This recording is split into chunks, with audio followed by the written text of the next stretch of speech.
पौर्वाणिक स्वाध्यायाम श्रुति ओकारं बिंदुसयुक्तं नित्यं ध्यायन्ति योगिनः कामदं मोक्षदं चैव ओंकाराय नमो नमः।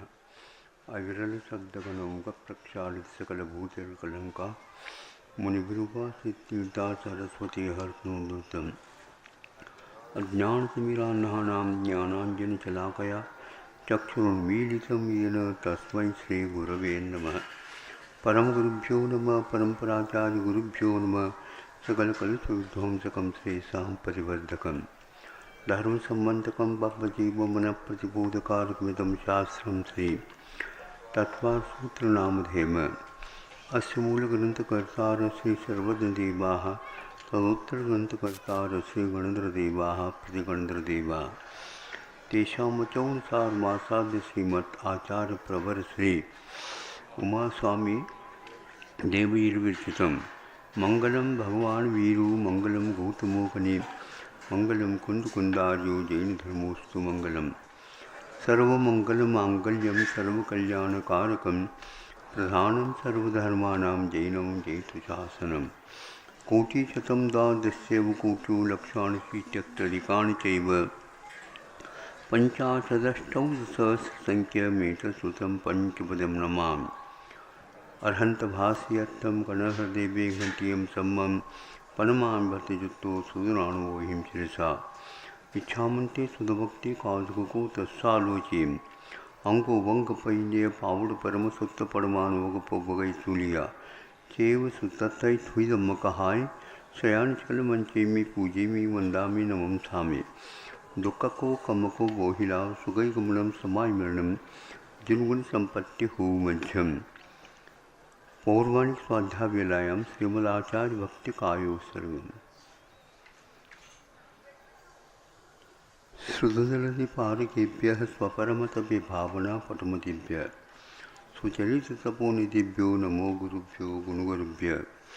36 गुणसमज्ञे पंचमी आचार करुण संदर्शे शिष्यानुगकुचले धम्मायिरी सदा वंदे गुरुवत्ति संचमेन तरंति संसार सायरम घोरम छिन्नन्ति अट्टकम्मं जन्मन मरणं न पाविन्ति ये नित्यं व्रतमन्तो मुनिरता ध्यानाग्निहोत्राकुलाः षट्कर्मावृता सपोदृन्द्रा साधुक्रिया साधवः शीलप्रावरणा गुणप्रहरणा चन्द्रार्कतेजोदिकाः मोक्षद्वारकपाठपाठनपटा प्रीणन्तु मां साधवः गुरुवः पान्तुनो नित्यं ज्ञानदर्शननायकाः चारित्राणो गम्भीरा मोक्षमार्गोपदेशकाः इच्छामन्ते आयुर्भक्ति कावुको तत्सालोचीं सम्मनान समुदंसं सम्मचरजुत्तानं पंचविहाचाराणम् आयुर्यानम् आयरादि सुराणुदेशानुवध्यायानं तिर्यनुगुणपालयानं सवसाहूनं सयानिचकलमंचे में पूजे में मंदा में नमम सामे दुक्को कमको वोहिलाव सुगैगमनं समाय मरणं जन्मगुण संपत्ति हो मध्यम। मोक्षमार्गस्य नेतारं भीतारं कर्मभूतां ज्ञातारं विश्वतत्त्वानां वन्दे तद्गुणलब्धये।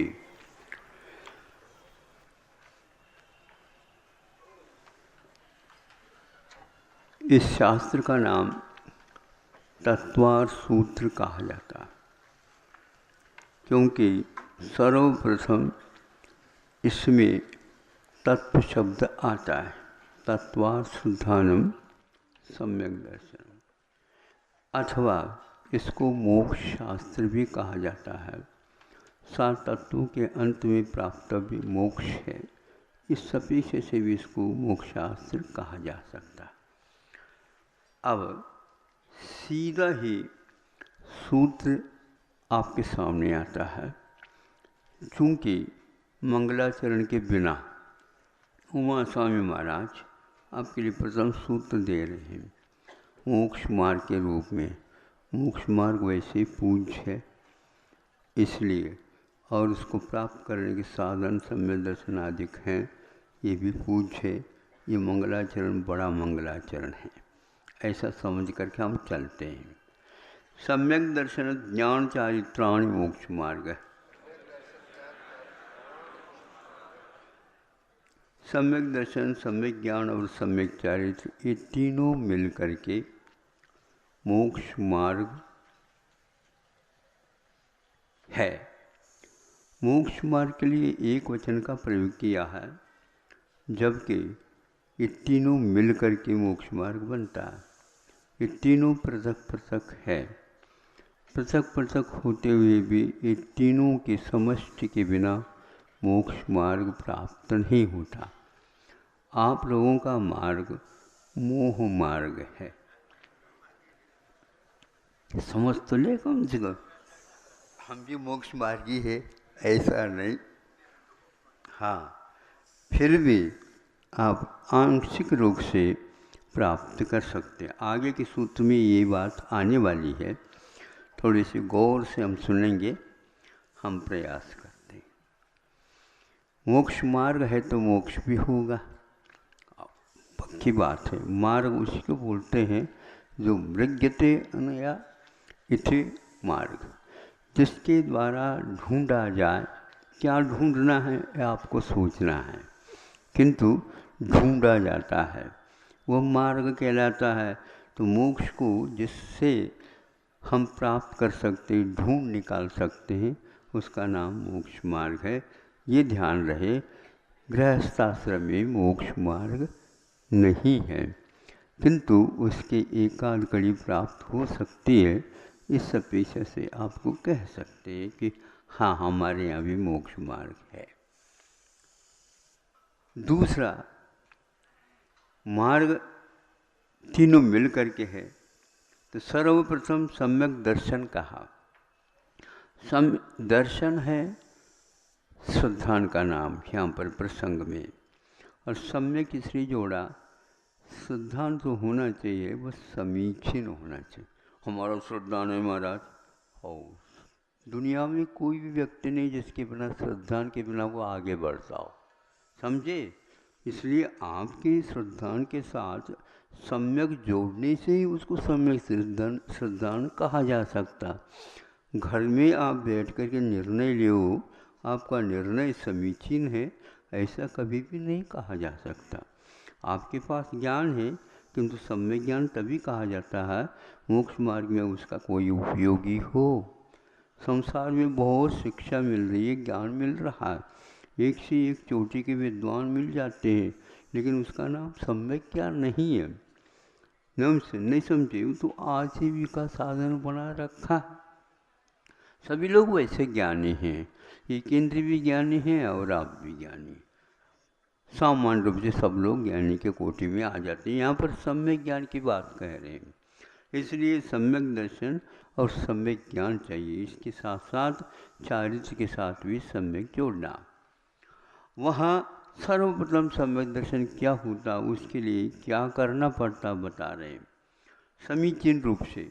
तत्वार्थ श्रद्धानम सम्यक दर्शनम, तत्वों के ऊपर अथवा तत्वों में तत्वों का श्रद्धान करना, उसके साथ अर्थ भी लगाया गया है। अर्थ का अर्थ पदार्थ से है। वह पदार्थ क्या है, तत्व के साथ है तो तत्वार्थ कहलाता। जिस किसी पदार्थ के ऊपर श्रद्धान करना सम्यक दर्शन नहीं, किंतु तत्व में भाववाचक है, धर्मवाचक है। अपने प्रत्येक तत्व अपने अपने भाव धर्म के साथ रहता है। जैसे विद्यार्थी है, विद्या का अर्जन करना, इसका नाम विद्यार्थी है। उपदेशक है, जो अपने पास आते हैं उनको सही सही उपदेश देना, ये उपदेशक कहलाता है। ऐसा नहीं संकेत मात्र से नहीं, जिसके लिए जो आवश्यक है उसको दे करके करना, उसके ऊपर श्रद्धान करने का नाम यहाँ पर तत्वार्थ है। विद्या का अर्जन करते तो हैं ये विद्यार्थी, लेकिन सुख भी चाहते हैं, नहीं होगा। आलस आ जाओगा तो आप प्राप्त नहीं कर पाओगे। श्रम करिए तो उस समय श्रम ही आवश्यक है। खाते पीते आप श्रम करते हैं क्या? नहीं है ना। तो आज हो रहा है, पेट अपना काम कर लेगा नहीं। जिसका सेवन करते हैं उसके प्रति मनोयोग के साथ आपको करना आवश्यक है। ये बात यहाँ पर कही जा रही, इसलिए तत्व क्या होता है, गुणधर्म है, उसके ऊपर यथार्थ सिद्धांत करने का नाम सम्यक दर्शन है। सम्यक दर्शन, यहाँ पर पुनः सम्यक शब्द जोड़ दिया गया है। यथार्थ सिद्धांत करने का नाम ही सम्यक दर्शन है। जो जिसको जिस रूप में कहा जाएगा उसको उसी रूप में स्वीकार करना, उसी रूप में जानने की चेष्टा करना, अनुभव करने की चेष्टा करना और उसी के पथ पर प्राप्त करने के लिए अपने को आगे कदम उठाना, इस प्रकार ये तीनों मार्ग के रूप में आ जाते हैं। अब इसके उपरांत कहते हैं, अब हम इसकी उत्पत्ति कैसी हो, तत्व सिद्धांत की उत्पत्ति कैसी हो, सम्यक ज्ञान की उत्पत्ति कैसी हो, सम्यक चारित्र की उत्पत्ति कैसी हो, तो कहते हैं वह तन निसर्गादधिगमाद्वा वहाँ मोक्ष मार्ग, सम्यक दर्शन, सम्यक ज्ञान, सम्यक चारित्रात्मक तीनों मूल में है। उसकी उत्पत्ति निसर्ग में अपने आप भी होती है, वह मैंने वह अधिगम में उपदेश से भी प्राप्त होती है। अब क्या कहूँ, विद्यालय बंद करो, मतलब निसर्ग से भी सम्यक दर्शन, सम्यक ज्ञान, सम्यक चारित्र तीनों प्राप्त हो सकते हैं। हमारे बिना किसी को संकेत मिल ही नहीं सकेगा, नए संकेत पाने वाले आपके बिना भी पा जाते हैं। नहीं समझे, दिमाग अपने आप ही चालू हो ही जाता है। बुनिया का लड़का सीख ही लेता है क्या, और ड्राइवर का लड़का यूं ही करने लग जाता हो। ड्राइवर का लड़का हो और वहाँ पर स्कूटर मोटरसाइकिल रखा हो तो इसके ऊपर जा कर के बैठ जाएगा और वो पकड़ लेगा और वो चालू होता उनका, और चालू हो जाए तो क्या होगा, रोने लग जाएगा। आप कैसे बचे हम, बोलो, ऐसा होता। इसका अर्थ आप आंखें खोल लो, जो हर एक समय सांस लेकर के बैठे हैं, कोई मतलब नहीं। महाराज इतने जो विश्वविद्यालय है, बड़े बड़े महाविद्यालय हैं, और ये सब 16-16 वर्ष पार करना पड़ता है, ये क्या है, ये आप अपने बांध बूंद करके रख लो। मोक्ष मार्ग में ये कुछ भी नहीं चल सकता, है ही नहीं इसका। सीधे निकल जाते हैं तीर्थंकर, सीधे बिल्कुल, किसी को कहते ही नहीं। कहें तो हमें भी थोड़ा शिक्षण दे दो, ऐसे कहेगा वो। नहीं, आना हो तो आओ, हमें कोई मतलब नहीं। इसका नाम निसर्ग है, अपने आप होता। सुनो, एक नरक में लिखा गया, वो नरक से जो सप्तम पृथ्वी से निकलता है उसको न ही सम्यक दर्शन उत्पन्न होगा, न सम्यक ज्ञान, न सम्यक ज्ञान, तीनों नहीं होते। सप्तम पृथ्वी से निकलने वाला फिर त्रिंच हुई होगा, फिर इसके उपरांत वह पुनः उसी ओर जाएगा। एक बार छठी पृथ्वी से निकलने वाला सम्यक दर्शन तो प्राप्त कर सकता, किंतु श्रावक नहीं बन सकता। छठी पृथ्वी से निकलने वाला सम्यक ज्ञान प्राप्त करे, कोई नियम नहीं। यहाँ पर उन्होंने बंदिश लगाया, सम्यक दर्शन तो हो सकता है लेकिन सम्यक ज्ञान कोई नियम नहीं। उस क्षेत्र का प्रभाव अभी भी रहता है, हो सकता है लेकिन हो ये नियम नहीं। दोनों एक साथ होते हुए भी अक्षर मति ज्ञान, श्रुत ज्ञान जो है वह हो ये नियम नहीं है। हाँ, सर्वासिद्धि में पड़ी है। फिर इसके उपरांत छठी के बाद पंचम पृथ्वी से वह हो सकता है, किंतु श्रावक तक तो बनेगा, श्रवण नहीं बनेगा। छठी में श्रवण नहीं बनेगा, श्रावक बनेगा। और पंचम में श्रवण तो बन सकता है लेकिन मोक्ष नहीं जा सकेगा। देखो कैसे लग गया ब्रेक, उस क्षेत्र का प्रभाव है, एकदम मुक्त नहीं हो सकते। आगे हम चतुर्थ पृथ्वी से मोक्ष तो जा सकता है, तीर्थंकर नेतागिरी नहीं कर सकता है। उसके लिए चाहिए। अब तीसरी पृथ्वी से आने वाला नेता तो बन सकता है और सब काम पूरा कर सकता है। ये हो गया सम्यक दर्शन के साथ सम्यक ज्ञान आदि आदि की भूमिका इस प्रकार बनती है। यह निसर्ग बोलते हैं,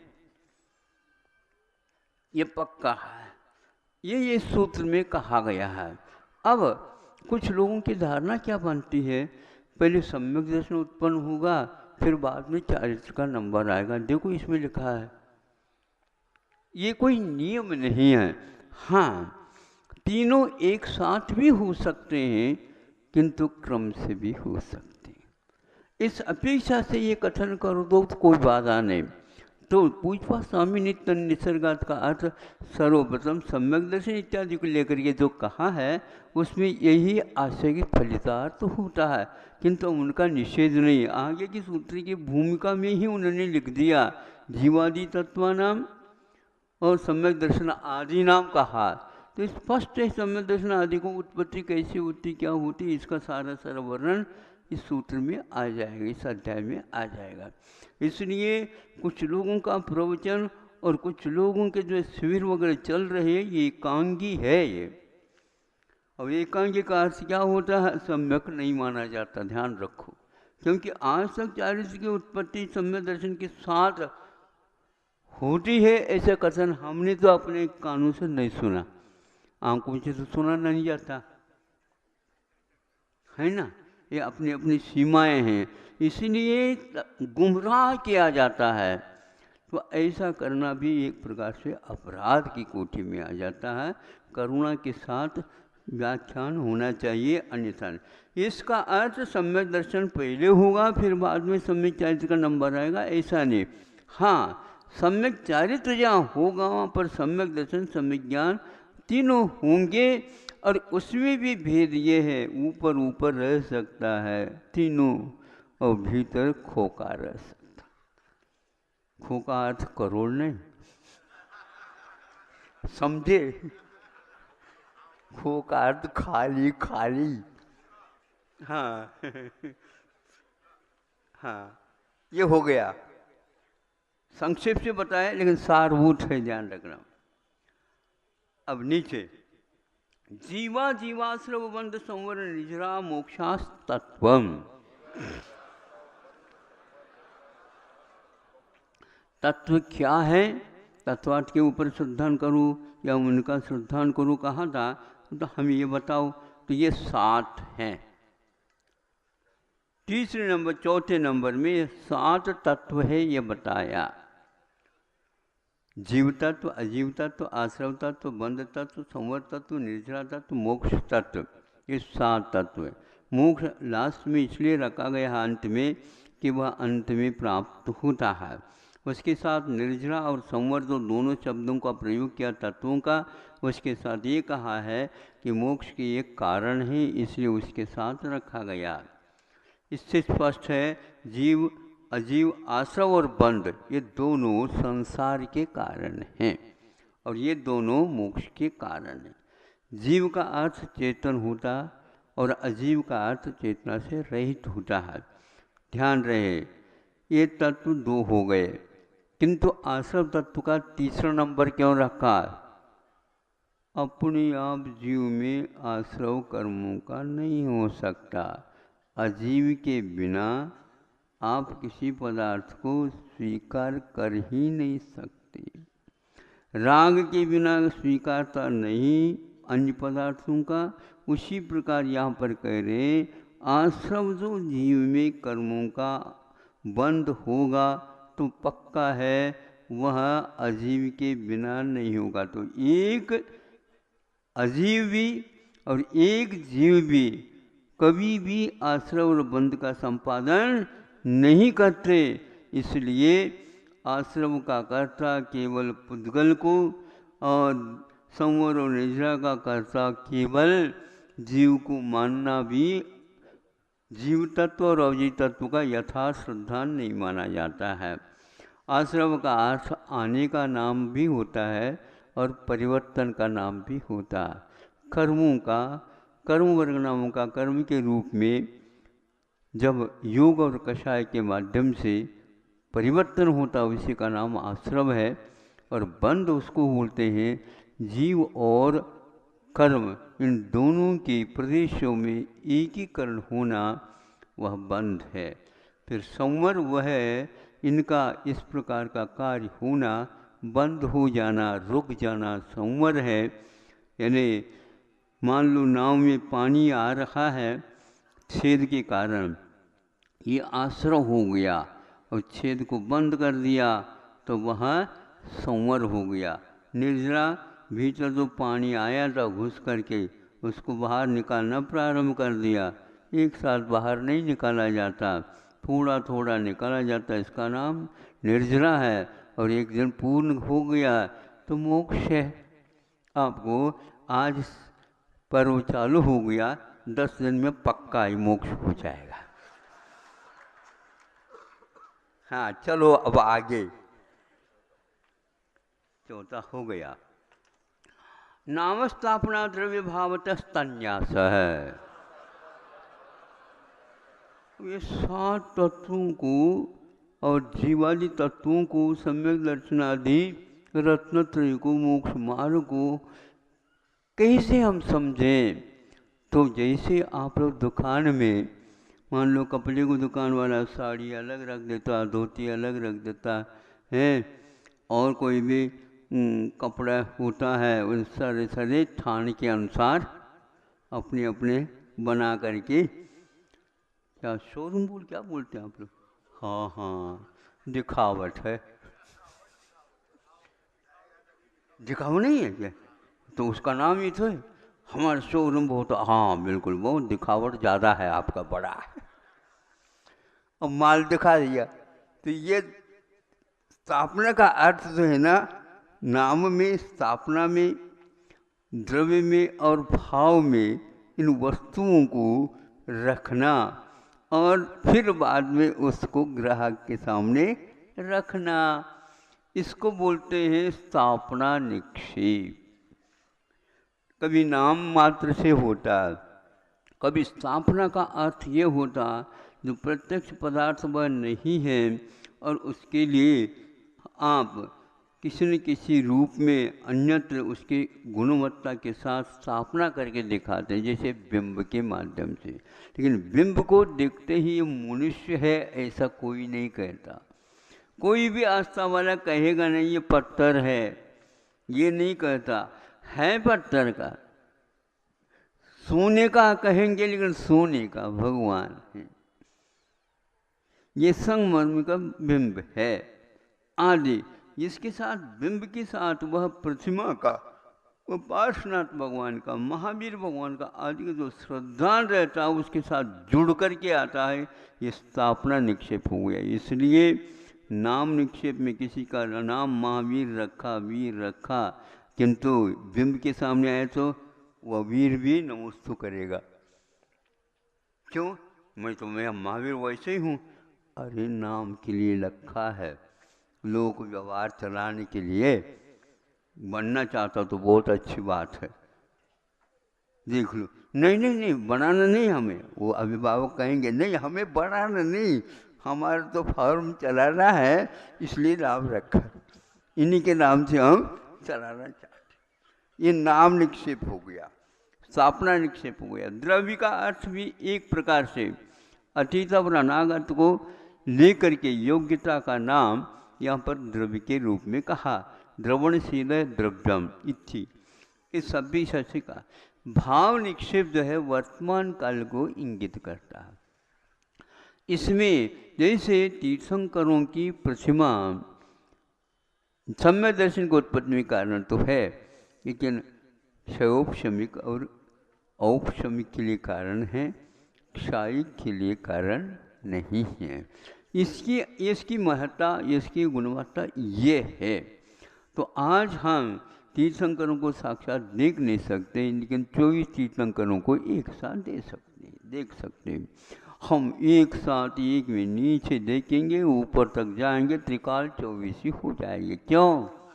हाँ बिल्कुल, हम एक काल के थोड़े, हम तो त्रिकाल के। बहुत अच्छा। तो ये क्या हुआ? ये स्थापना निक्षेप के द्रव्य भाव निक्षेप की अपेक्षा से क्षायक समदर्शी से प्राप्त नहीं होगा। क्यों नहीं होगा? ये जीवंत नहीं है। जीवंत के अभाव में हम इसको मान करके चल रहे हैं। आपके पूर्वज कब हुए पता नहीं, लेकिन उनके नाम से अभी भी बाजार में क्या है? क्या बता? गुडविल? इंग्लिश मत बोलो। अरे सुन लो, हम बता देते। अरे बाजार में धाक है, धाक। दद्दा का बब्बा का है, क्या है? हाँ धाक है, बब्बा। बिल्कुल। तो इसी प्रकार यह भाव का इतना धाक है, इनके सामने जाते ही अच्छे अच्छों को क्षायक सम्य दर्शन, दर्शन होने की परंपरा एक अंतर्मुहूर्त में समाप्त। इस प्रकार निक्षेप का अर्थ न्यास करने का नाम है। जो पदार्थ आप जानना चाहते हैं उसको उसी रूप में रख करके उनमें सारे साधनों के माध्यम से जानना चाहिए। प्रमाण नये रजिगमा है।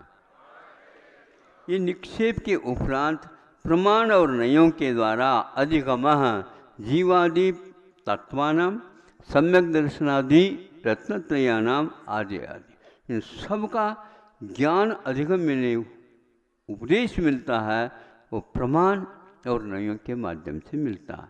प्रमाण समग्रता का प्ररूपक होता है और साधन होता है। नए प्रमाण के माध्यम से पदार्थ जो जाना गया है उसका एक अंश का प्रतिपादन करता है अथवा आपको बोध करा देता है। इस प्रकार प्रमाण और नयों के द्वारा होता है।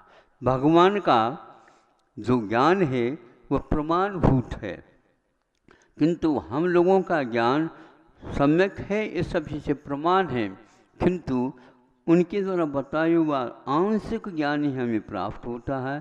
तात्कालिक भी ज्ञान होता है, अतीत का भी श्रद्धान होता है, लेकिन आंशिक होता है। हमारे पास समग्रता को ग्रहण करने की क्षमता नहीं है, आवरणीय कर्म होने के कारण, इसलिए नयों का ज्ञान। इस प्रकार प्रमाण और नयों के द्वारा ये जो कोई भी प्ररूपण किया जा रहा है उसका बोध होता है। और इस प्रकार ये सूत्र एक प्रकार से बहुत मार्मिक हुआ। इसके द्वारा अधिगम कहा और स्थापना इत्यादि निक्षेप में अधिगम ने कहा किंतु न्यास कहा। इन पदार्थों को उसमें रख करके फिर प्रमाण और नयों इत्यादि के द्वारा जान लेना चाहिए। निर्देश स्वामित्व साधना अधिकरण स्थिति विधानतः प्रमाण और नयों के द्वारा ही अधिगम नहीं होता, किंतु निर्देश आदि इसके द्वारा भी होता। निर्देश किसको बोलते हैं? वस्तु स्वरूप का अभिधान कथन करना अथवा नामूल्य का आदि करके चलना, जैसे तत्वा श्रद्धानम सम्यक दर्शनम, ये निर्देश हो गया। अथवा तत्व इस प्रकार कहना भी निर्देश है। स्वामित्व, इन सम्यक दर्शन आदिकों का स्वामी कौन होता, किसको यह प्राप्त होता है, आदि आदि छानबीन करना। ये जो सूत्र है, ये सूत्र एक प्रकार से कोश की व्याख्या करता है।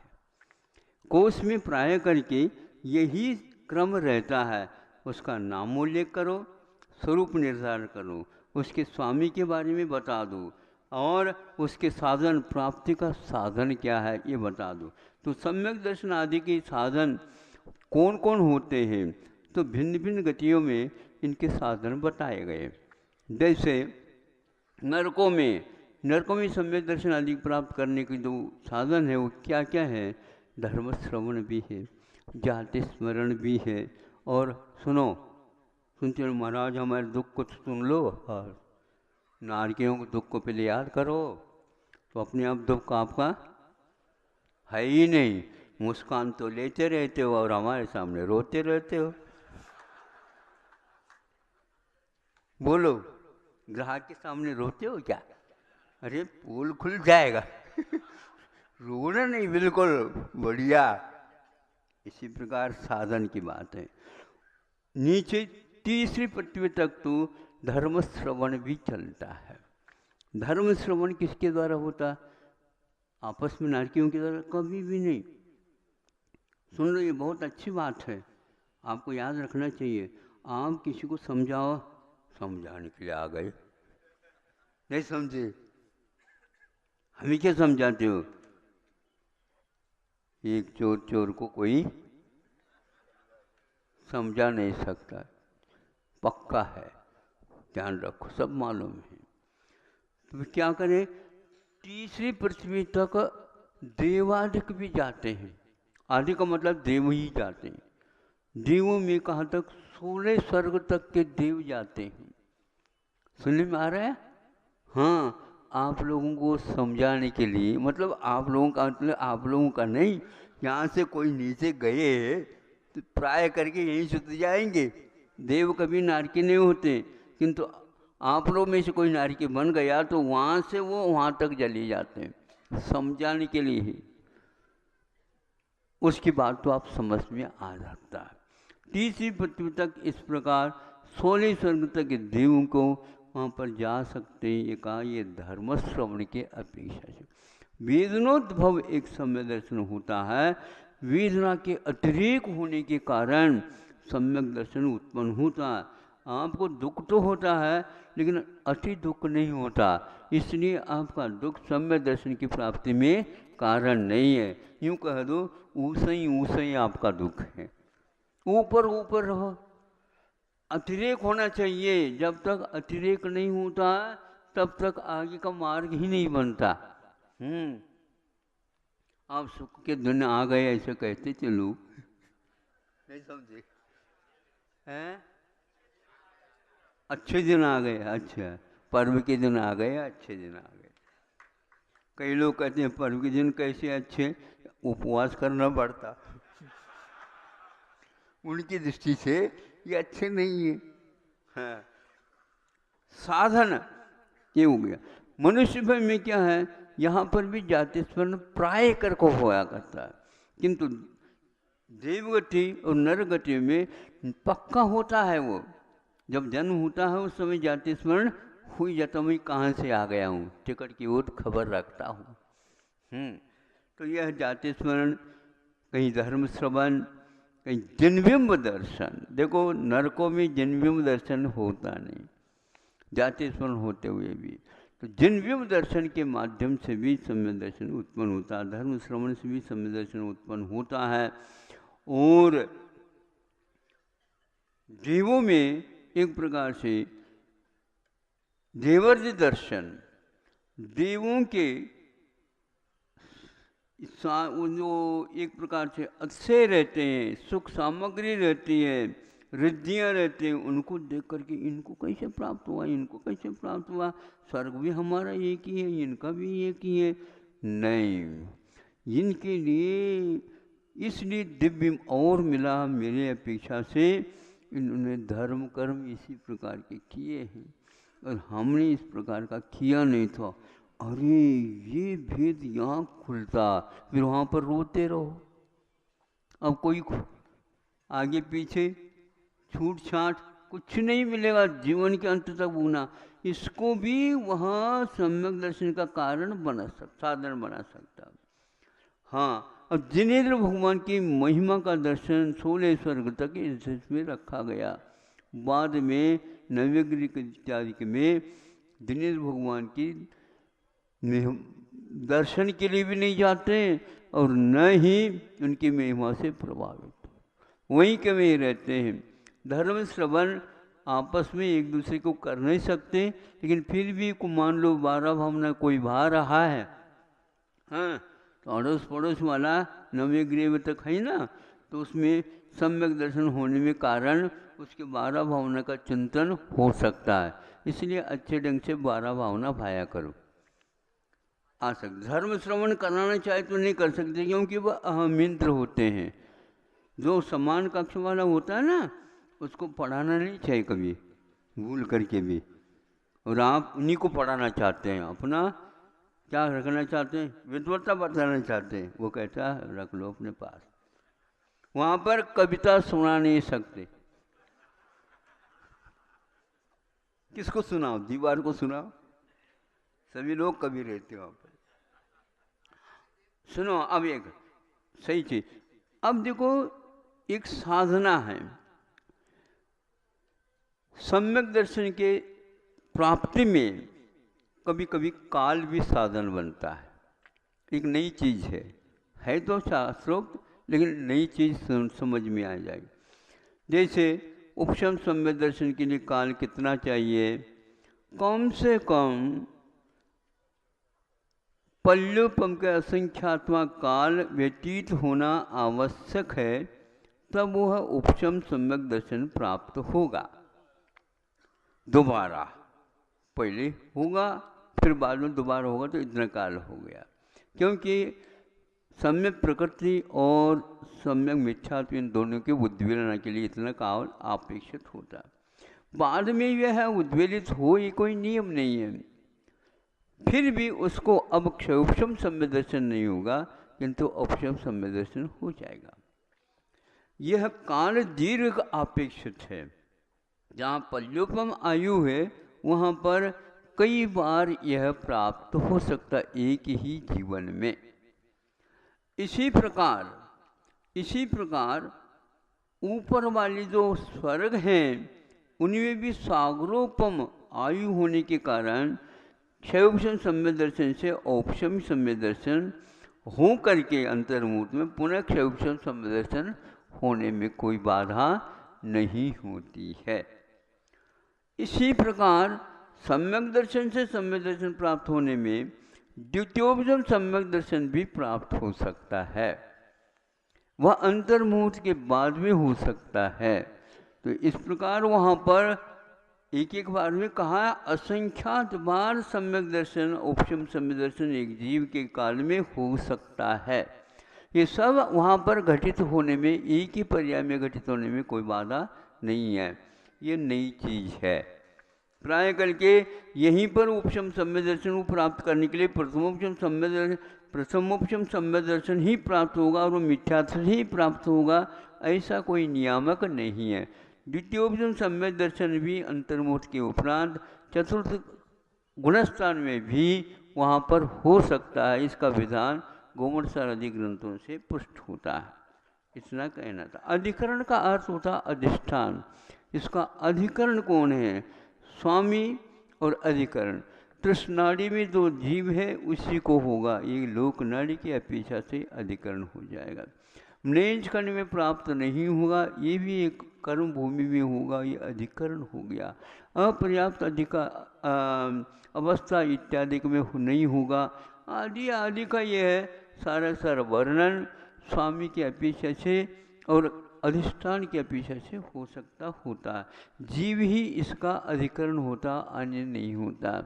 अथवा सम्यक दर्शन आदि की प्राप्ति में जीव में क्षयोपशम होना अनिवार्य है, उसका अधिकार जीव है आदि। स्थिति का अर्थ एक प्रकार से कितने काल तक ये रहते हैं आदि आदि का वर्णन होता। विधान का अर्थ प्रकार कितने होते हैं आदि का वर्णन करना, यह सारा का सारा सम्यक दर्शनादि तत्वादि का कथन करने में साधनभूत हो जाता है। इसी प्रकार निचले भी एक सूत्र है, सत्संख्या क्षेत्र स्पर्शन कालांतर भावाल्प बहुत पैश्च।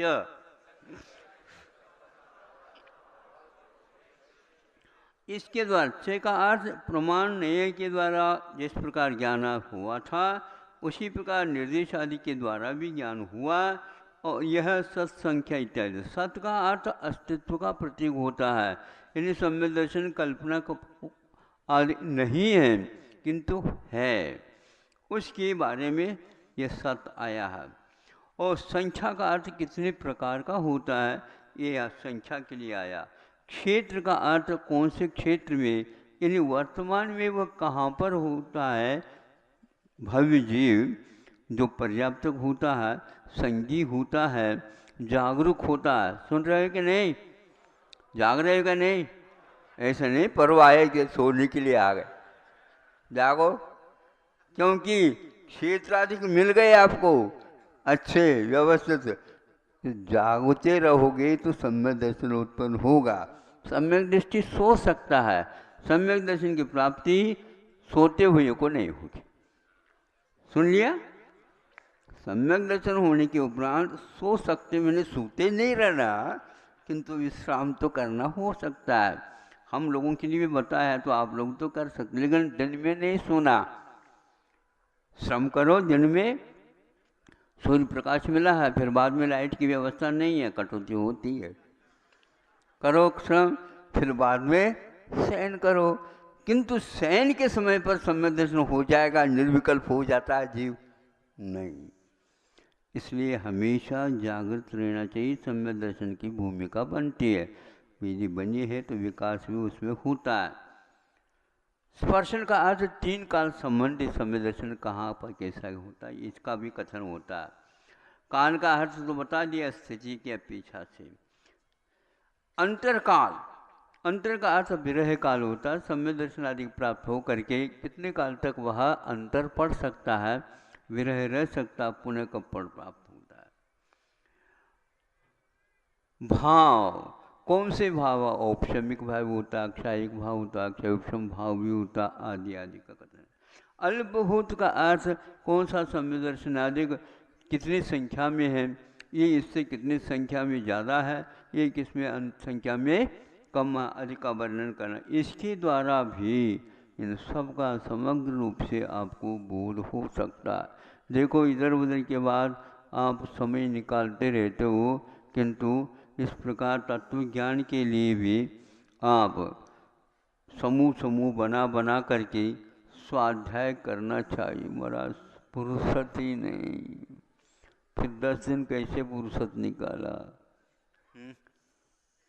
बोलो, आप आ गए इसलिए निकल गया। तो ऐसा करो, तो हम तो आ गए, हम जहाँ रहते वहाँ पर आया करो। निकल सकता है, हाँ, प्रयास करने से निकल सकता। देख लो, सोच लो। स्वाध्याय तो अवश्य करना चाहिए। मत श्रुतावधि मन परे केवलानि मत ज्ञानम। हाँ, अब ज्ञान का प्रकरण आ गया। मत ज्ञान के भी, श्रुत ज्ञान के भी और अवधि ज्ञान के भी और मन परे ज्ञान के भी, चारों की जो प्राप्ति होती है वो छद्मस्त अवस्था में ही होती है। केवल ज्ञान की जो प्राप्ति होती है उस समय छद्मस्त नहीं रहता, किंतु वह सर्वज्ञ दशा को प्राप्त होता है। यह मति ज्ञानावरण कर्म का क्षोभम, श्रुत ज्ञानावरण कर्म का क्षोभम, अवधि ज्ञानावरण, मन परिज्ञानावरण और केवल ज्ञानावरण, इस प्रकार अपने अपने आवरणीय कर्मों के पूर्णतः क्षय होने पर ये प्राप्त होते हैं। लेकिन ऐसा नहीं है कि केवल ज्ञान हो गया, केवल ज्ञान आवरण कर्म का क्षय हो गया। नहीं, इस समय जो क्षय हो गया केवल ज्ञान आवरण का, उसके साथ साथ शेष 4 आवरणीय कर्मों का विक्षय अनिवार्य होता है। इस प्रकार यह है 4 ज्ञान देशघाती और सर्वघाती स्पर्धकों से युक्त रहते हैं। केवल ज्ञानावरणीय कर्म तो सर्वघाती से ही युक्त रहता है। संक्षेप से इन ज्ञानों का कथन किया है। तत्प्रमाणे यही प्रमाणभूत है, यानी यह मति ज्ञान आदि 4 ज्ञान एक प्रकार से हम लोगों के लिए मोक्ष मार्ग में काम आने वाले हैं। केवल ज्ञान तो केवल ज्ञान है, मुक्ति के लिए अनिवार्य। ये दोनों तत्प्रमाण है, ये है प्रमाणभूत है। और वो प्रमाण 2 प्रकार के हैं, एक प्रत्यक्ष प्रमाण और एक परोक्ष प्रमाण। हम लोगों का ज्ञान परोक्ष प्रमाण में आता है और केवली भगवान का ज्ञान प्रत्यक्ष में आता है। अवधि और मनपरि ज्ञान भी एक प्रकार से विकल्प प्रत्यक्ष में आते हैं, क्योंकि उसमें मन और इंद्रिय इत्यादि का कोई सहयोग नहीं लिया जाता। इस प्रकार ये प्रमाण दो ही प्रकार के होते, तीन प्रकार के नहीं होते, ये यहाँ पर कहा गया है। आदि परोक्ष, आदि के दो मति ज्ञान और श्रुत ज्ञान यह परोक्ष होते हैं। परोक्ष का अर्थ ये होता है कि वह अक्ष में जानने की क्षमता तो रखता है, किंतु वह दूसरे की सहायता के बिना नहीं जानता। दूसरे की सहायता में यहाँ पर मन और पांच इंद्रियों को ही मुख्य रूप से लिया है। तो इसलिए ये आदि के जो दो ज्ञान मति ज्ञान श्रुत ज्ञान हैं, यह परोक्ष भूत हैं। परह अक्ष, अक्षम अक्षम इति प्रत्यय प्रत्यक्ष कहा, और दूसरे को आंख बना करके या सहयोग लेकर के करता है, इसलिए परोक्ष ज्ञान होता। आप लोगों का परोक्ष ज्ञान है, ध्यान रखना। आप हमने तो प्रत्यक्ष देख करके आया हूँ, हमने प्रत्यक्ष सुन करके आया हूँ, आप इसके ऊपर भरोसा नहीं कर रहे हो, फिर भी आपका ये ज्ञान परोक्ष है। क्या समझे? आंख दूसरे के चश्मा से देखेंगे धुंधला दिखेगा, ध्यान रखो। क्या आप ये सब चश्मा वाले हैं? सब हम तुम सब लोग चश्मा वाले, क्योंकि पर को ही आईना बनाया। आप अपने मुख को नहीं देख सकते हो तो क्या देखोगे? यही तो बताओ ना। ये आंख देख ले अपने आप को पहले, यूं बोला था क्या हो गया? वो भागता आता मित्र, क्या हो गया? मेरी आंख में क्या गया? देख लो। अरे तुम्हारी आंख और मैं देखूं? है ऐसा ही है। एक दूसरे के उपकार करो, एक दूसरे को देखते रहो, काम हो जाएगा। बहुत कठिन है, फिर भी आग्रह सत्याग्रह चलता रहता है हम लोगों का। कोर्ट कचहरी तक पहुंच जाते हैं शुद्ध करने के लिए। क्या शुद्ध करोगे? परोक्ष ज्ञान। प्रत्यक्ष मन्यत, प्रत्यक्ष अन्यत जो प्रमाण है वह प्रत्यक्ष भूत है।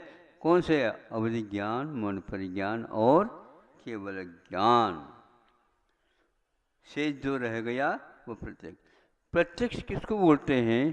तो एक स्थान पर बहुत अच्छा लगा, विशदम प्रत्यक्षम। विशदता का नाम प्रत्यक्ष है। विशद का अर्थ है स्पष्ट, स्पष्ट का अर्थ और क्या है? मन और इंद्रियों के बिना, इसका नाम प्रत्यक्ष है। इसलिए अवधि ज्ञान और मन परिज्ञान एक देश भले हो, लेकिन उसमें विशदता रहती है। डायरेक्ट सब चलता रहता है, और आपका इनडायरेक्ट दूसरे के सहयोग से लेकर के चलता। अन्यत मति स्मृति संज्ञा चिंता विनिबोध इत्यनर्थांतरम। ये मति ज्ञान, ये सब मति ज्ञान का परिवार है। क्या? मननम मति, मनन करना, स्मरण करना, संज्ञान करना, चिंता करना, यानी विकल्प ऊहापो आदि करना, अभिनिबोध सम्मुख आदि विषयों के सम्मुख आदि का होना, ये सब मति ज्ञान के अंतर्गत आता है।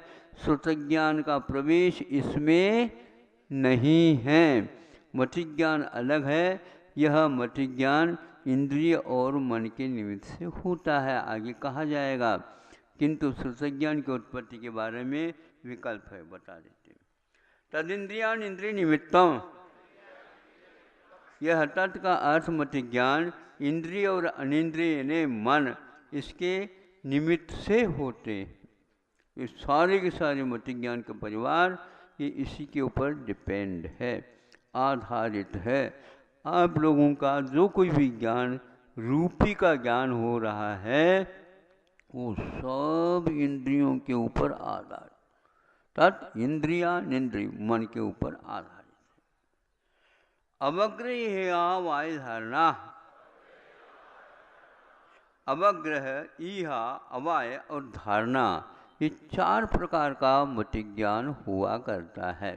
अवग्रह का अर्थ होता है हमारा उपयोग जब जिस किसी पदार्थ की ओर गया उस समय अंतर्मुहूर्त तक हमें दर्शनोपयोग होगा। उसके उपरांत ज्ञानोपयोग का क्रम आएगा। उस ज्ञानोपयोग के क्रम में सर्वप्रथम उस वस्तुगत सामान्य जो कोई भी जानकारी हमें मिलेगी उसका नाम अवग्रह है। समझे आया? अवग्रह में क्या होता जानकारी? तो आचार्य कहते हैं तो दर्शनोपयोग के द्वारा जो ग्रहित पदार्थ था उसकी जानकारी एक प्रकार से सफ़ेद है या ठोस है आदि आदि इस रूप में सामान्य जानकारी आपको मिली। वो सफ़ेद क्या है इस प्रकार का जो जिज्ञासा हो गई उसका नाम ई है। तो अवग्रह में भी निर्णय है। किसका निर्णय हो गया आपको? सफ़ेद का। अब ये सफ़ेद क्या है? कोई खड़ा भी हो सकता, पहनाव सफ़ेद पहनाव के साथ, कोई पताका भी हो सकता है, कोई बला का कोई पक्ष भी आकर के बैठ सकता, उसी के द्वारा भी ऐसा हो रहा हो। ये जिज्ञासा हो रही है यहाँ के कोटि में आता, जो उसके बाद आपके दिमाग में जानकारी आ गई, उसका निर्णय हो जाना, फिर अवाई बोलते हैं इसको। उसी के साथ साथ धारणा भी आपकी हो जाती है, यह पताका ही है और बला का अधिक नहीं है। अब वह कालांतर में उसका विस्मरण नहीं होना, इसको बोलते हैं धारणा। आम की धारणा ऐसी पक्की हो जाती है, कभी कभी भव भव में भी वह टूटती नहीं, उसी की आराधना आपकी चलती रहती है, आपकी धारणा की, स्वयं की। अब तो आग्रह छोड़ दो, अब बहुत जमाना आगे बहुत पहुंच गया है। हो, लेकिन हम तो वहीं के वहीं हैं, हम वहीं तो रहना है अपने को, चौक को छोड़ करके हमें बाहर जाना ही नहीं। कहाँ पर बैठे हो? बोलो। हबीबगंज। अच्छी बाहर तो निकल गए। अच्छा, अब आए और धारणा। बहुविध क्षिप्रा निश्चितानुक्त ध्रुवानाम शीतरानाम।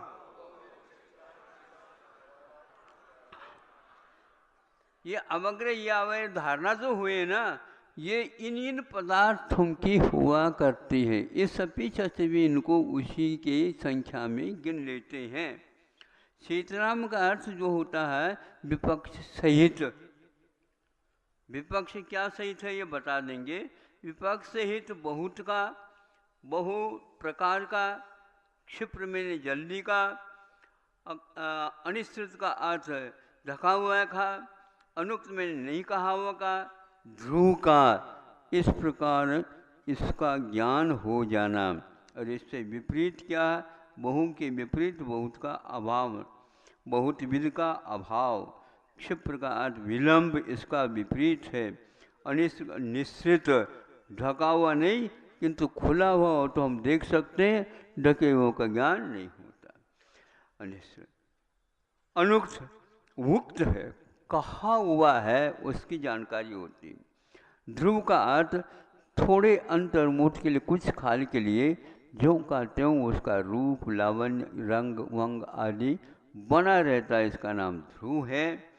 ध्रुव का अर्थ हमेशा हमेशा बना रहे, ऐसा नहीं, काल के अपेक्षा। इस प्रकार इनका भी ये 6 और 6 दूनी 12, 12 और वो 4, कितने हो गए? 12 चौक 48 हो गए। ये 48 प्रकार का मति ज्ञान का विस्तार हो गया। अर्थस्य, यह अर्थ क्या है? पदार्थ का ही मति ज्ञान होता है और गुणों का नहीं, केवल पर्याय का नहीं। कुछ लोग समझते हैं ना कि पर्याय में अशुद्धि है, नहीं, मतलब आपका ज्ञान 2 प्रकार का हो गया मति ज्ञान के समय पर। जो पर्याय में अशुद्धि मानते हैं तो पर्याय का होना चाहिए, तो पर्याय का यदि होता है तो पदार्थ यानी द्रव्य और गुण इनका नहीं होना चाहिए। नहीं, द्रव्य और गुण के बिना पर्याय कहीं से आ नहीं सकती। इसलिए पर्याय के साथ द्रव्य और ज्ञान का भी, द्रव्य और गुणों का भी ज्ञान होना अनिवार्य है। इसका नाम अर्थस्य कहा है। दूसरा इसका श्लेष ये है, अर्थ मैंने व्यक्त होना चाहिए,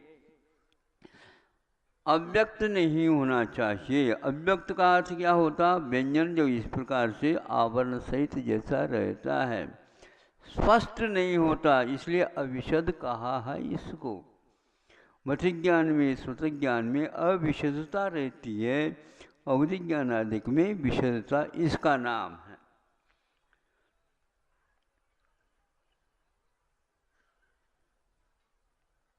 अनिश्चित इसलिए रखा है इन्होंने, यह विशेषता माने जाती है।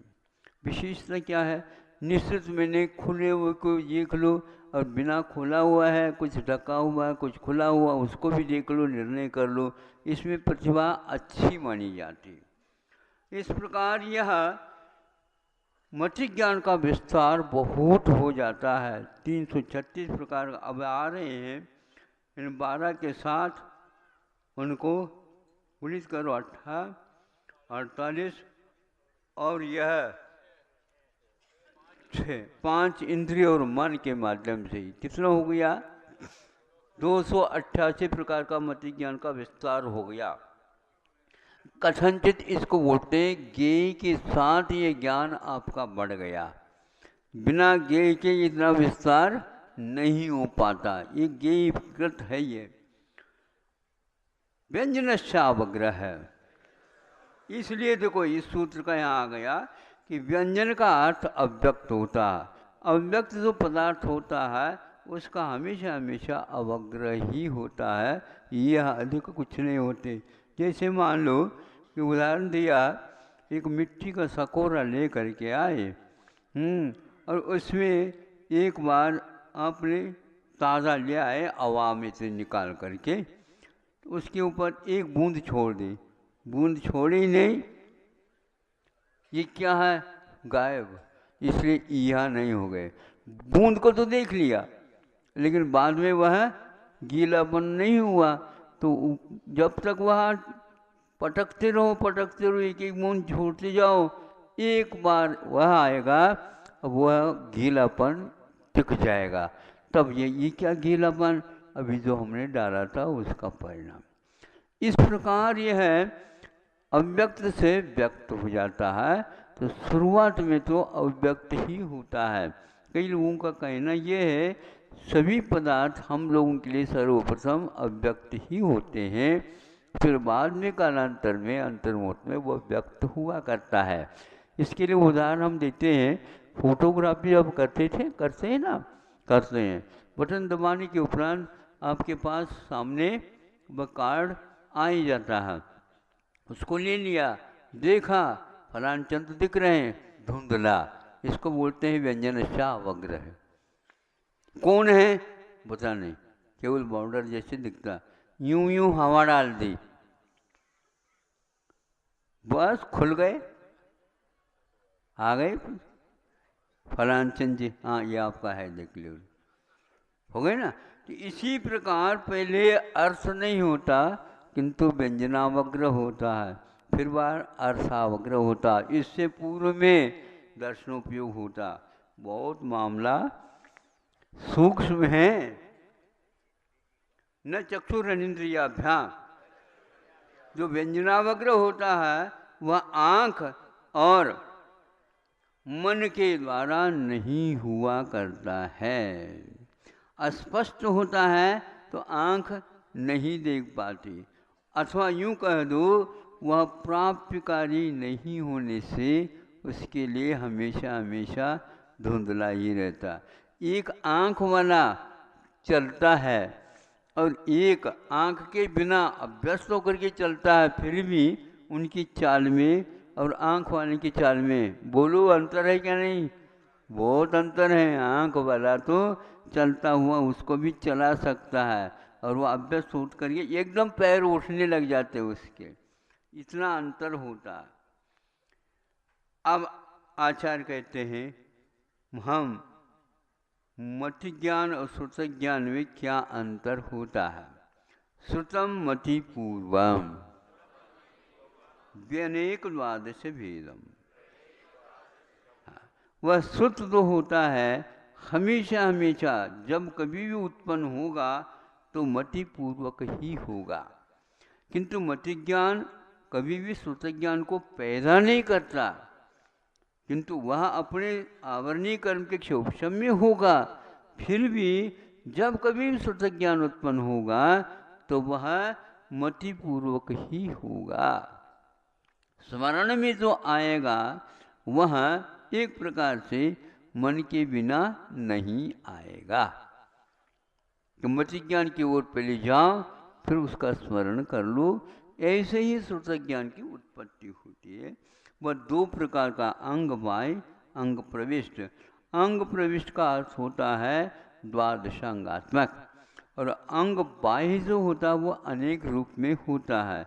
जब भगवान की वाणी छिन्न भिन्न होती चली गई, बिल्कुल लुप्त होती जा रही है, उसमें किसी भी प्रकार से अवधारण के लिए हम अंग बाह्य की स्थापना कर लेते हैं।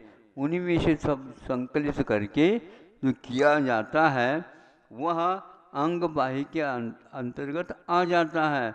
हम लोगों के लिए जो कुछ भी आज श्रुत मिल रहा है सब अंग बाह्य है, लेकिन ये ध्यान रखना इधर का भी थोड़ा, इधर का भी थोड़ा, इधर का भी थोड़ा डाल करके हम लोग विस्मरणशील हैं अथवा इतना तेज पुण्य नहीं है, इसलिए हम मिक्स करने के उपरांत ही उसको पचा सकते हैं।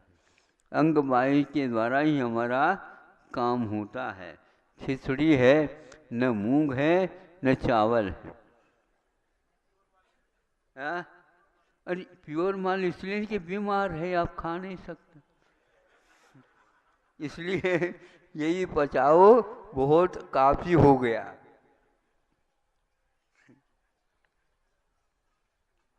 भी अनेक द्वार से वेदम भाव प्रत्यो बधिर्देव नारकाना। देव और नारकियों को भाव प्रत्यय रूप अवधि ज्ञान होता है। अवधि का अर्थ होता है सीमा, और अवधि का अर्थ अव मैंने नीचे, धी का मतलब जानकारी हो जाना। प्राय करके यह सुनते हैं, शास्त्रों के माध्यम से ज्ञात होता है कि जिस स्वर्ग में, जिस विमान में वो रहते हैं, उस विमान के ध्वजदंड के ऊपर अवधि ज्ञान अपना ज्ञान नहीं कर सकता, पर के सहयोग से ले सकते हो। आपके मोबाइल वगैरह है ना ये, हाँ प्रशंसा नहीं कर रहा हूँ, लेकिन फिर भी उसका स्वभाव बता रहा हूँ कि वह कहीं कहीं पर जा कर के नीचे का कोई ज्ञान नहीं करा सकते। ऊंचे जाने के उपरांत कुछ ज्ञान होने लग जाता है ना, ऐसे है ना, उसके सीमा हुआ करती है, बाद में नहीं। किसी का मान लो 40,000 का है तो उसका रेंज अवधि दूर तक भी रहती है, जल में भी होती है, स्थल में भी होती है, आकाश में भी वह उड़ते रहते हैं, क्योंकि उसके पास इतनी क्षमता रहती है। हर एक व्यक्ति के एक सी परिस्थिति नहीं होती। यही अवधि ज्ञान की स्थिति है, सीमा होना अनिवार्य। मन परिज्ञान, अच्छा यह भी नहीं आया। देव और नारकियों के लिए ये होता। भव प्रत्यय एक शब्द बहुत मार्के का है। इन भवों में इन देव और नारकी होंगे तो अंतर्मुहूर्त नहीं लगेगा, पर्याप्त होते होते इनको अवधि ज्ञानावली कर्म का क्षोभम होगा ही, ये पक्का है। मतलब वहाँ पर हर एक व्यक्ति को यह साधन मिल ही जाता है। यह उस गति का एक विशेषण है, विशेष काम है। तो भव प्रत्यय, भव ही जिसके प्रत्यय में कारण है वह भव प्रत्यय कहलाता। एक और है जो तीर्थंकर प्रकृति का बंद करना प्रारंभ कर देता है तो यहीं पर करता है, कर्म भूमि में करता है, और वो भी मनुष्य ही करता है, मनुष्य करता है। किंतु जिस समय वह तीर्थंकर प्रकृति का बंद करेगा उस समय उसका भी अवधि ज्ञान कर्म का, आवरणीय कर्म का क्षोभम अवश्य होगा। इस प्रकार नेमिचंद जी कर्म का अपने कर्म कांड भी हो सकते, जीव कांड भी हो सकता, उसमें उन्होंने उल्लेख किया। यदि मान लो तीसरा प्रकृति का बंध नहीं कर रहा अभी तो नहीं होगा। और मान लो सम्यक दर्शन होना आवश्यक है, ही मुनि बन गया तो उस समय में भी उसको अवधि ज्ञान कर्म का क्षोभम तात्कालिक हो जाएगा, क्योंकि यह कारण अनिवार्य है। ऐसा है। तो इस प्रकार ये देव और नारकियों के लिए भव प्रत्यय हुआ, और मनुष्य के लिए भी भव में कारण बन सकता है, वह प्रत्यय का कार्य कर सकता है।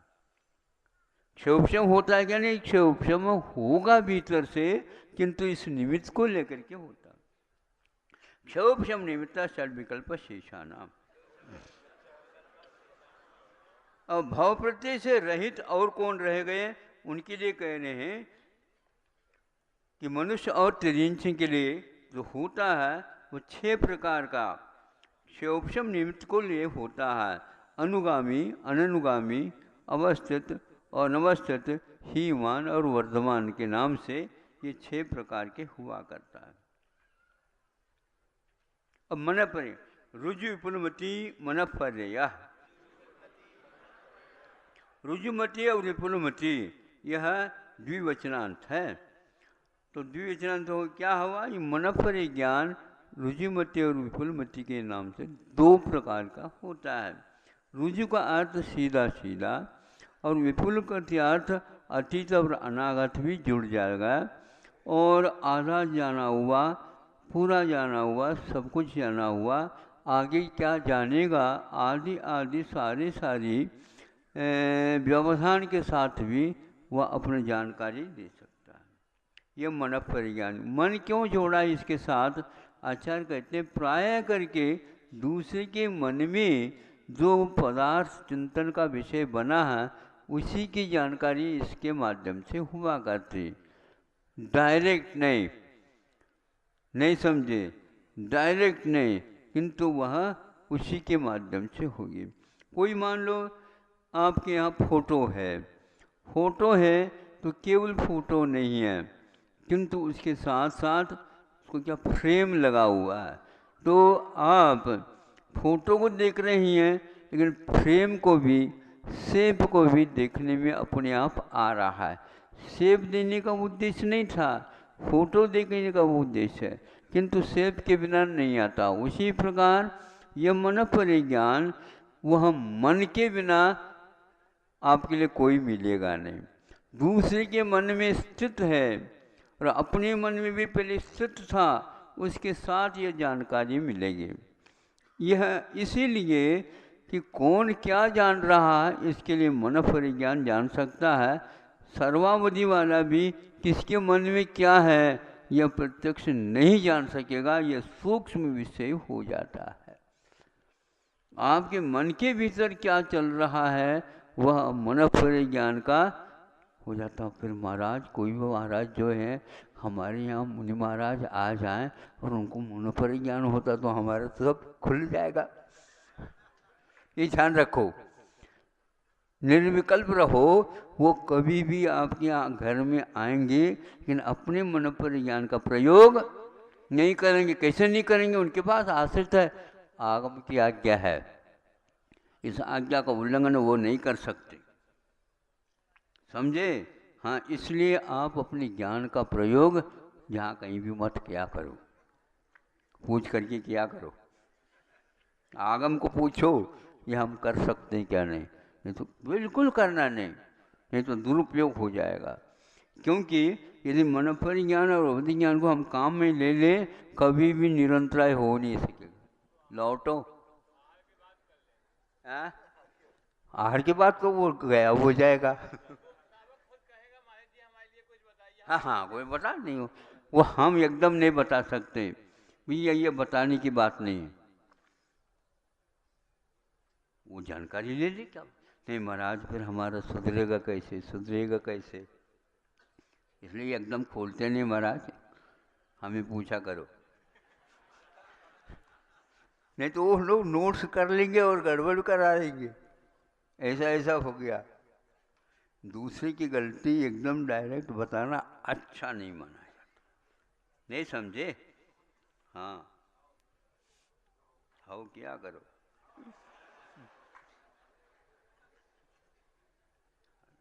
तद विशुद्ध प्रतिपाद्याभ्याम तद विशेषा,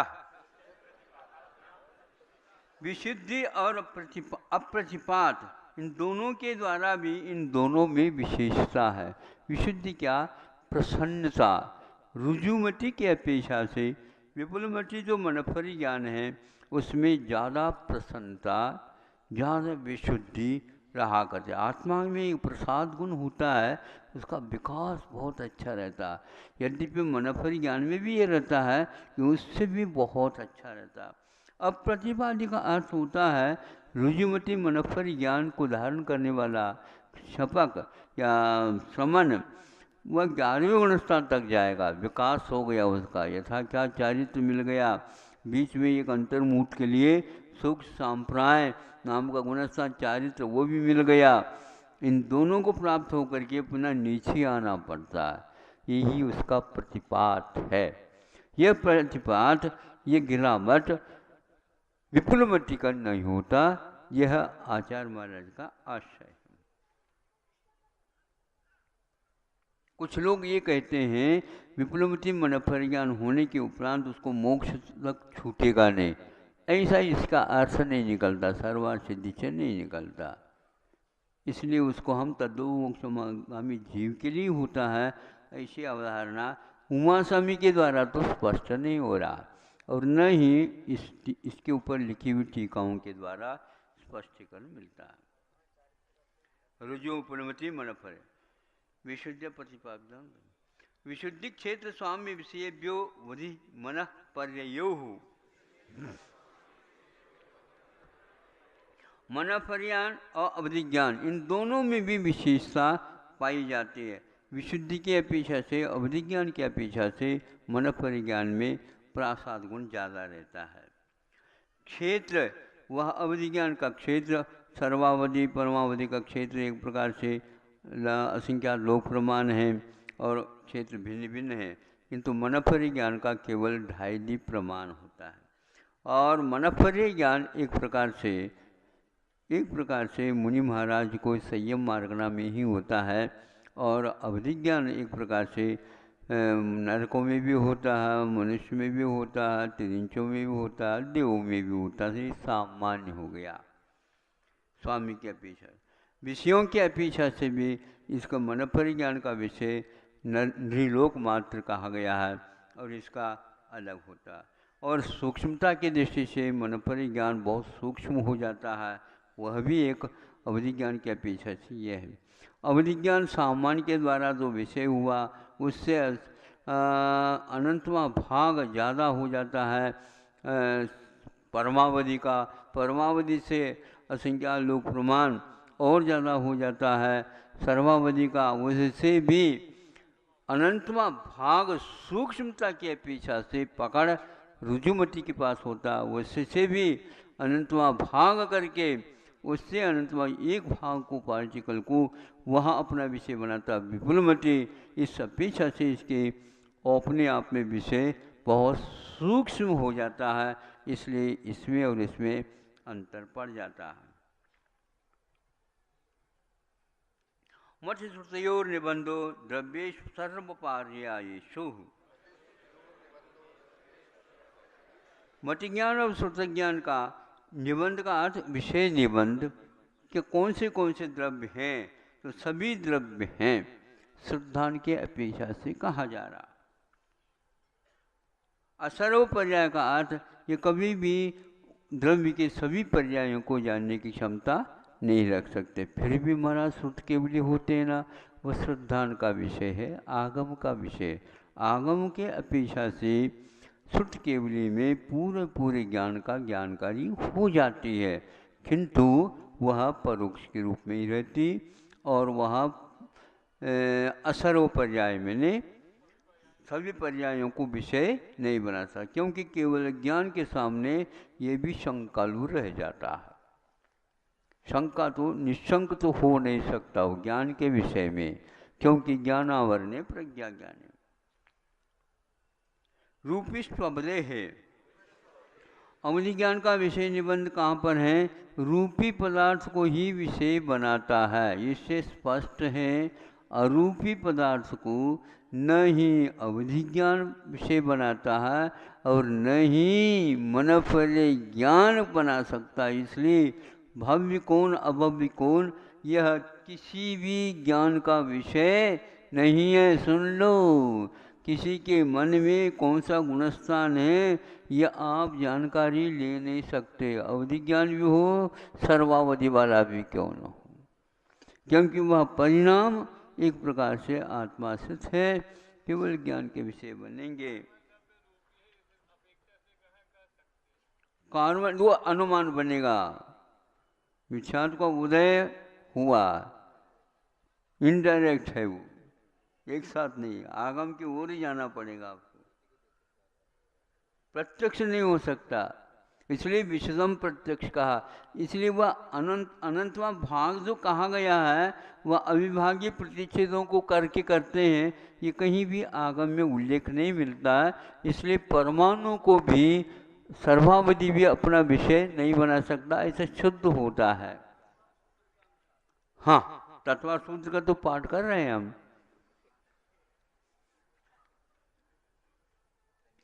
हाँ, तदनंत भाग्य मन परेश सर्वद्रव्य पर्यायेषु केवलश्च।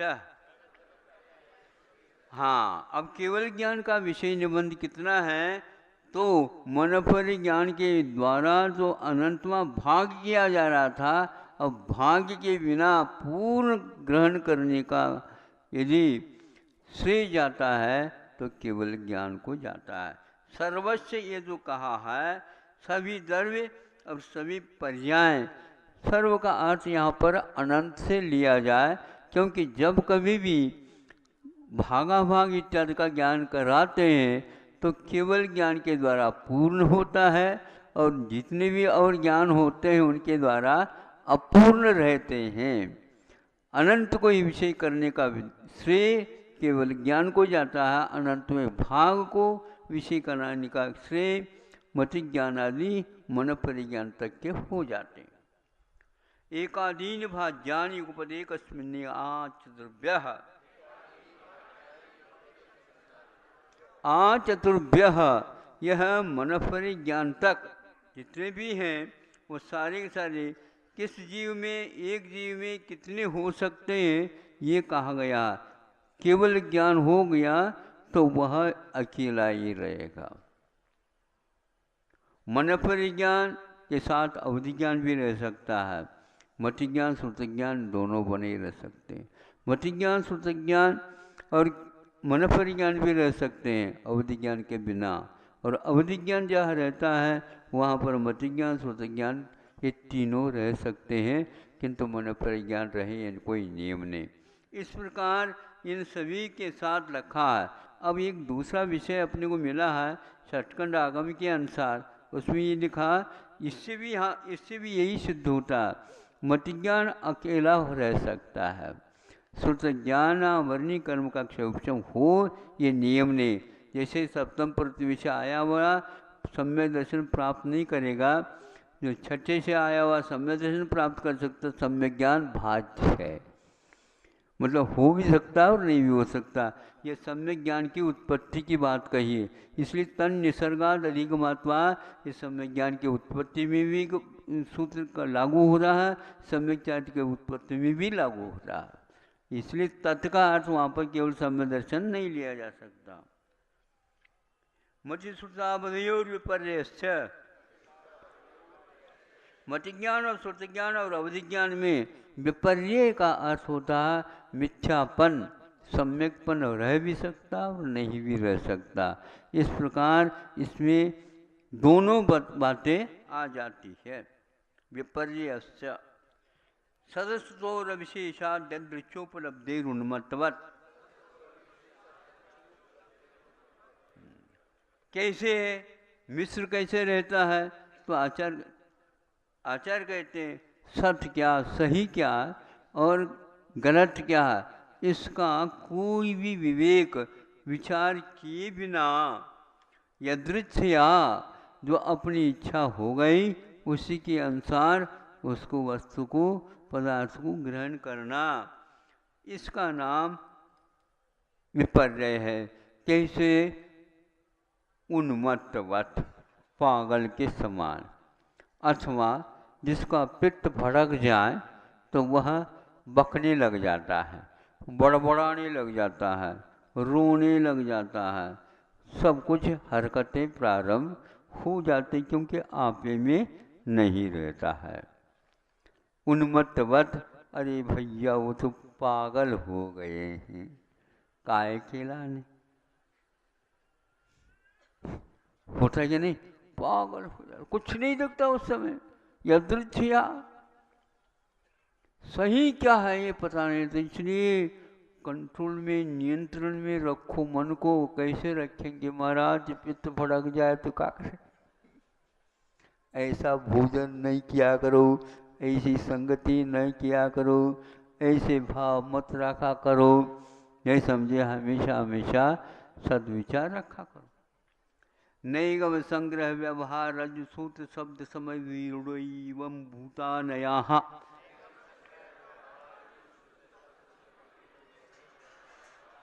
ये नए हैं, नयों के द्वारा भी अधिगम होता बताए ना। तो यह नैगम आदि 7 नए हैं। नैगम संग्रह व्यवहार ये तीनों द्रव्यार्थिक नहीं माने जाते हैं। रुजसूत्र शब्द समय विरूढ़ और एवं भूत यह पर्यायार्थिक नहीं माने जाते हैं। अथवा नैगम संग्रह व्यवहार और रुजसूत्र ये चारों वस्तुपरक एक प्रकार से अर्थ को ग्रहण करने वाले होते हैं। और शेष जो 3 रह गए शब्द समग्र एवं भूत, ये शब्द के अपेक्षा से अपना प्रतिपादन करते हैं। ये सातों नए आगे आगे के नए सूक्ष्म को विषय बनाते हैं और पीछे पीछे के नए स्थूल को विषय बना लेते हैं, यानी स्थूल में सामान्य को विषय बना लेते हैं। इस प्रकार इनका कथन आगम में मिलता। नए का मुख्य रूप से कारण कार्य यह है कि प्रमाण के द्वारा ग्रहित वस्तु का एक अंश का ज्ञान कर लेना। जैसे सुन रहे हो आप लोग, सुनो। जैसे मान लो आप कोई पका रहे हैं, देखो चावल पक गए क्या नहीं देख लो, कहा तो आपको संकेत दे दिया, आप जाएंगे, नहीं समझे, चावल को खाएंगे, देखेंगे, हाँ पक गए। इतनी देर क्यों लगाया? पूरी खा लिया तब तो मालूम पड़ेगा। ऐसा नहीं तो क्या होता? सुन लो, समझ लो, आप तुम दूसरे घर से आए हो, सुन लो।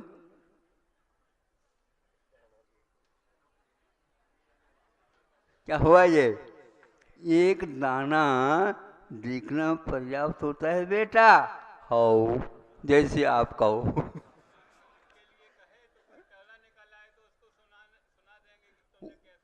हाँ, कैसा देखा, यही बात है। एक टर्रा अकेले तो नहीं आएगा, भाग्य से आ सकता। तो इस प्रकार ये आप लोगों का आंशिक ज्ञान है और हमें पूरा ज्ञान हो गया, ऐसा नहीं समझना। हाँ बिल्कुल, वो पक भी जाता है, बताते हैं पच भी जाता है, अब बचता है क्या नहीं वह बाद में ज्ञात हो जाता, जब रोग हो जाता भयानक। हाँ, अस्पताल में जा कर के ऐसा, या नमोकार मंत्र याद नहीं रहने लगता तो समय याद हो जाता है। क्या हो रहा हमारा? विस्मरण हो रहा है। क्यों हो रहा है ऐसा? कोई क्या खाया था, क्या पिया था, खाते तो आए हम बहुत दिन से, ये होता है। इस प्रकार एक नए का ज्ञान प्राप्त कर लो, किंतु उसी के ऊपर अड़े नहीं रहो और अपने मोक्ष मार्ग को आगे बढ़ाने के लिए यह कारण बन जाएगा। आज का यह प्रथम अध्याय आपके सामने संपन्न हो रहा है। अब कल से जो चालू होगा 7 तत्वों का व्याख्यान भिन्न भिन्न अध्यायों में चलता हुआ 10वें अध्याय में यह मोक्ष तत्व पहुँच करके संपूर्ण हो जाएगा। एक ग्रंथ का भी आप लोग अच्छे ढंग से पारायण करोगे, जीवन में अलौकिक जगत का अवश्य आपको सौभाग्य मिलेगा देखने का, जानने का, और अपने स्वरूप का बोध तब होगा। बाकी सब पर्याय में उलझी हुई रहती है। बहुत अच्छा। अहिंसा परमो हेलो धर्म हेलो की हेलो हेलो। बोधि समाधि परिणाम शुद्धि स्वात्मोपलब्धि शिव सौख्य सिद्धि चिंतामणिम चिंतित वस्तुदाने त्वामंद मानस्य ममास्ते